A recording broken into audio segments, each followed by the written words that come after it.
What's up, everyone? It's Riley. And I'm Corinna. And welcome back to Point Blank. This week on the entertainment segment, we're going to be talking about Dancing with the Stars again. So what'd you think about the last 2 weeks? I thought the last 2 weeks were pretty good. The second week, I really liked Sky Jackson's performance. Despite the little mishap she had, it definitely threw her off for the rest of the performance, but I think she did pretty good. And then Justina Machado, I think she killed it both 2 weeks. I think she's a front runner this season. I think every single one of her dances has been really good. She just has some groove to her that none of the other contestants have. So I'm excited to see where she goes. Exactly. With Caitlin's injury, her ankle injury, I was like super nervous to see where that was gonna go because like I said, she was my winner pick last week and I'm sticking with it.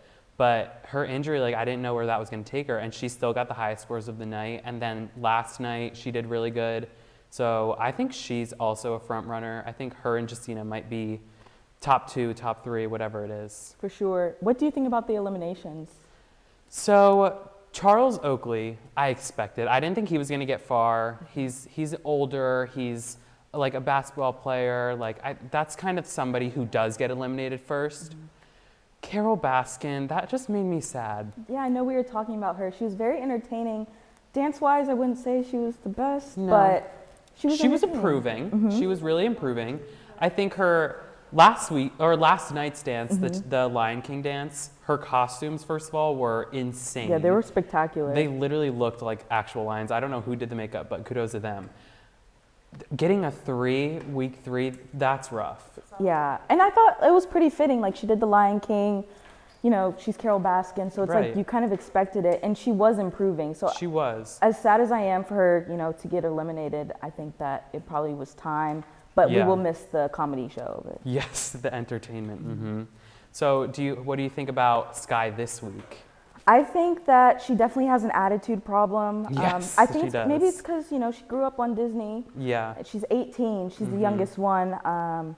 Maybe I just think that if she doesn't, keep practicing and doesn't have that grit, then she's definitely going to get eliminated.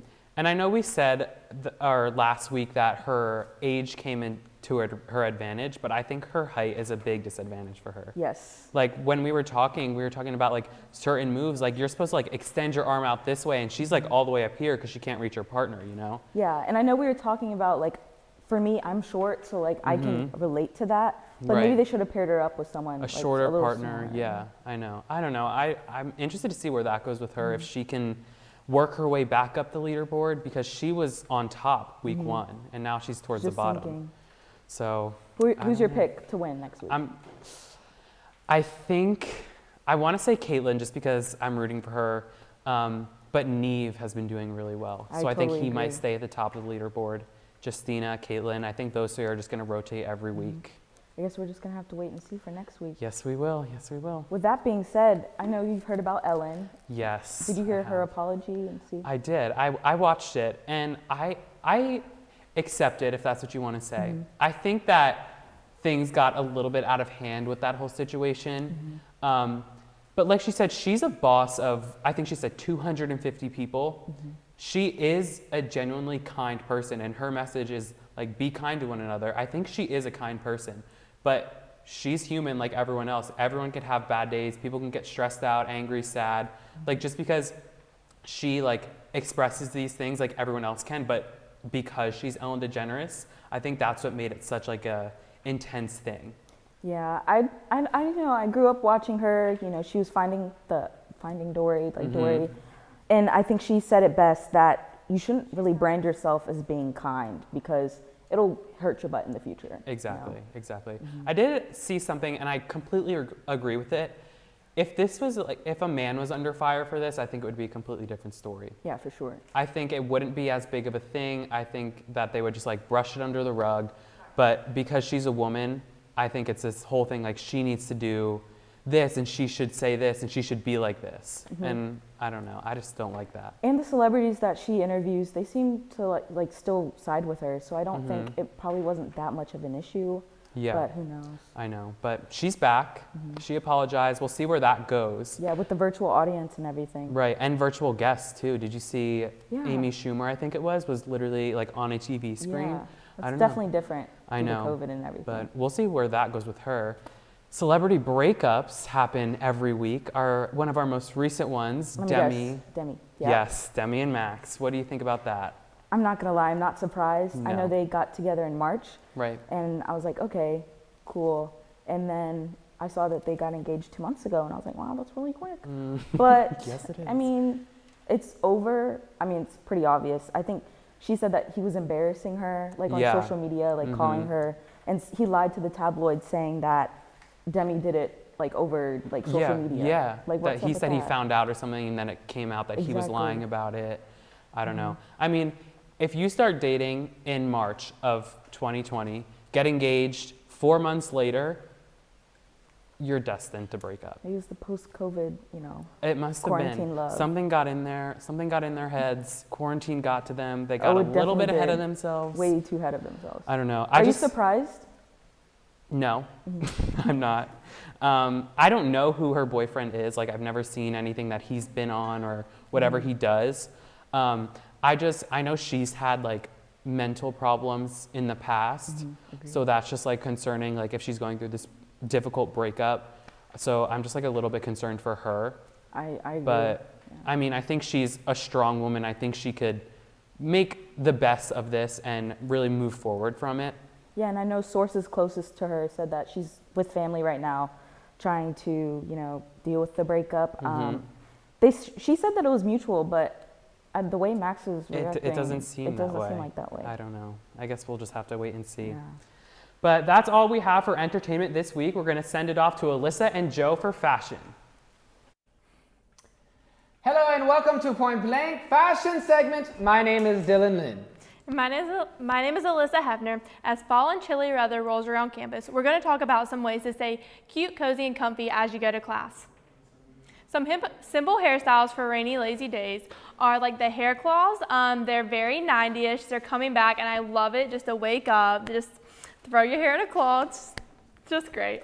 And then we got to say flashy, darling. Yes. And then also the low, sleek buns. Those are always a good go-to for a sophisticated look. Those are my favorite.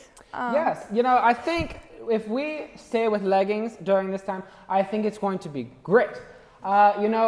Leggings can be so fashionable. They go with just about anything. And they're just very comfortable. They are. And especially with a hoodie. Yes. That's the way to go. I love leggings because they can be dressed up, dressed down, hoodie, sweater, necklace, jewelry. Like it's very Absolutely, accessible. darling. Yes. And then a huge trend also going with like the comfy look is like monochromatic sweatshirts and sweatpants sets. Like very colorful out there, not very the polished colors, but they're definitely becoming a trend. I don't know how I feel about all one color.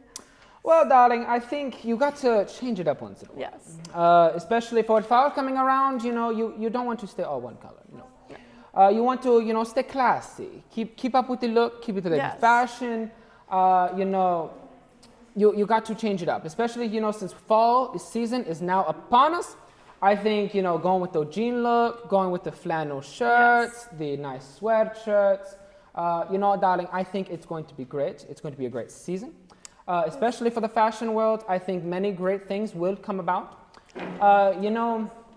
We got to stay classy, we got to stay fashionable, and we nice will. Sweater vest you have. Thank you. Yes. See, of course, you got to stay fashionable. You don't want to be plain and plain. You got to spice it up once in a while. Yes. Well, darlings, that is all the time we have for you today. Tune in next week for more talk about everything fashion. Thank you so much for joining us. We'll be right back after the coronavirus update with Grant and Liv after this quick break.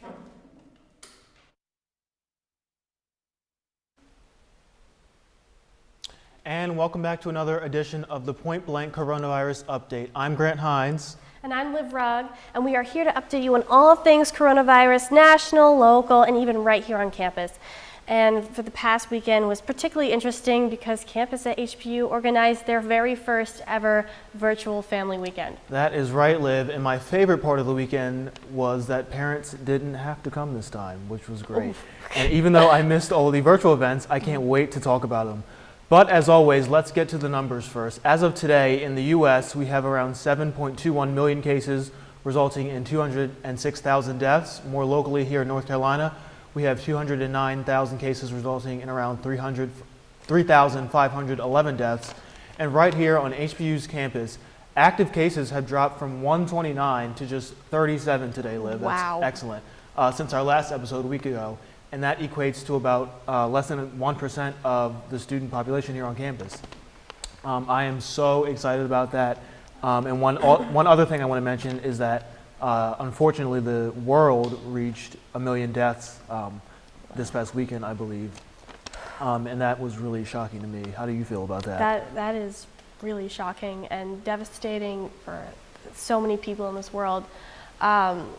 Thoughts and prayers for everybody. Yeah. Wow, these are groundbreaking facts.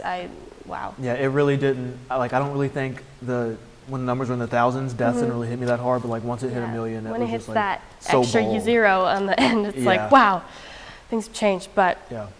let's talk about some family weekend. Let's talk about some fun things that happened. So on Friday, we had some students and their families were encouraged to wear their HBU gear while they donated food to the local food bank at High Point or even in their hometowns. And students can send postcards to their parents, courtesy of Campus Concierge. And a weekend-long scavenger hunt happened on Friday through Sunday. That's pretty fun. And I didn't get to do it, but I'm very excited. That sounds really cool. And there hasn't been a family weekend planned for next semester, but hopefully they'll do something virtual again. I think that'd be really great. Yeah, well, I guess all the amazing events they had this week kind of would make up for what would happen next semester since there isn't one planned right now. We'll have to see. But my favorite virtual event, well, it wasn't virtual, but my favorite event of the whole weekend was the tour of the new Arena Conference Center and hotel. And seeing the video of it, like the tour video they made up, it was literally astounding. Like the bathrooms in the hotel I love a looked good like bathroom. it was at the Ritz-Carlton. The locker room looked like it was from like the locker room at like Madison Square Garden. It was just like too bougie for HBU. Like, and HBU is bougie. I So mean, you know Nito, go big or go people home. can only wonder what it looks like if it's too bougie for HBU. But some other events that happened this weekend was virtual yoga, a dance concert, garden tour, the new conservatory tour, a planetarium tour, and a virtual Sunday worship service. And I want to shout out Point Blank's own Ben Tortellini for being spotted as a health hero, being spotted by a health hero last Friday for his extraordinary effort in committing to wear a mask and following safety protocols around campus. So if you see Ben, congratulate him. And if you want to be mentioned by one of the health heroes, be like Ben. Be like Ben. Well, that is it for this week's coronavirus update turned family weekend recap. I hope you're excited as I am about that new Cubane Arena and Con Hotel, but more importantly, continue to wear your mask, wash your hands frequently, and keep distance from other people. And based on how the numbers are trending down on campus, hopefully we can be in the single digits or even be by 0 cases next week this time. Oh yeah, I hope so. And that's right, stay safe HPU, and here's Ava and Rihanna with sports. Hi everybody, I'm Ava. And I'm Rihanna.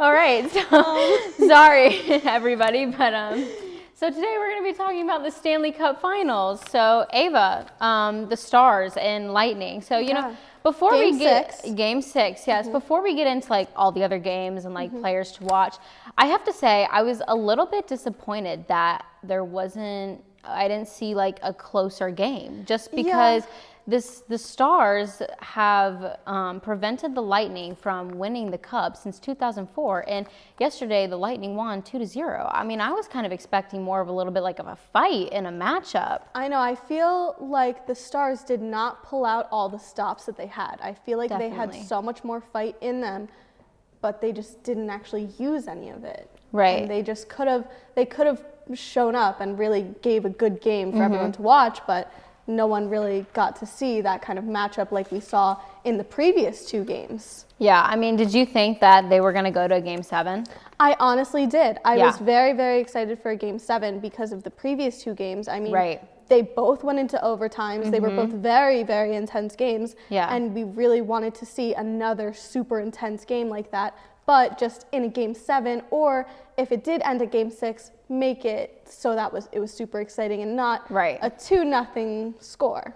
Right. I mean, as you were saying, like games 4 and 5 ending in overtime, even game 5 ending in like double overtime. Like I was expecting like double overtime in this game. Like I was Yeah, expecting some If excitement. not double, just 1 overtime of where Right. the Stars were just somehow able to pull it out like they did, and they just weren't able to score not one. I mean, what do you think happened? Like they were just I tired, just- or the Lightning had like too good of players? Like I think that the Lightning defense really showed up that game, and I Right. feel like they really, really held the Stars well.